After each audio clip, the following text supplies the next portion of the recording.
All right, let's talk about AT&T. It's ramping up its political whining and dining just as it tries to win government approval for its T-Mobile bid.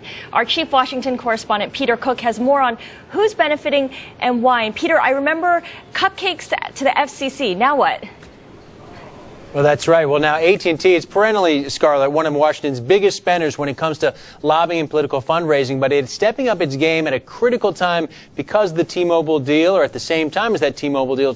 In the first quarter, only Honeywell's Political Action Committee made more contributions to federal candidates than AT&T's in June, proving to be another busy month. Last night, for example, at Charlie Palmer Steakhouse just off Capitol Hill, AT&T's federal PAC co-hosted a fundraiser for California Democratic Congressman Henry Waxman. Price tag there, $1,000 a plate. He's the top Democrat on the Energy and Commerce Committee, which has jurisdiction over the FCC by chance, one of two agencies that must still approve that takeover. One favorite on the menu there, the iced shellfish platter, goes for $81. Still hungry? Well, there may still get to tonight's AT&T-sponsored fundraiser for Nevada Republican Senator Dean Heller. He just replaced John Ensign. It takes place at Bobby Van's. That's another well-known D.C. steakhouse. A little bit cheaper there, $500 a plate. Heller is a member of the Senate Commerce Committee, which also just happens to have jurisdiction over the FCC. One winner on that menu, the American lamb chops for $42.50.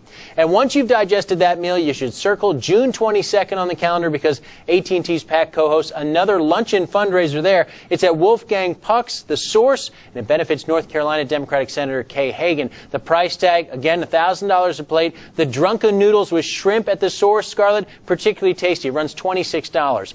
Fundraisers like these are a daily occurrence in Washington. All the lawmakers' offices say these events will not affect their lawmakers' views on the T-Mobile deal, but the Sunlight Foundation's Ellen Miller says the timing here is not a coincidence. AT&T's interests are front and center on Capitol Hill.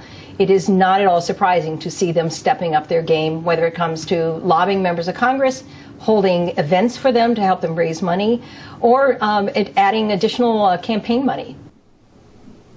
Waxman's office says in a statement that the deal raises some questions right now for Congressman Waxman, and he is asking both the FCC and the DOJ to do a vigorous assessment of these transactions. He is reserving judgment on the deal itself.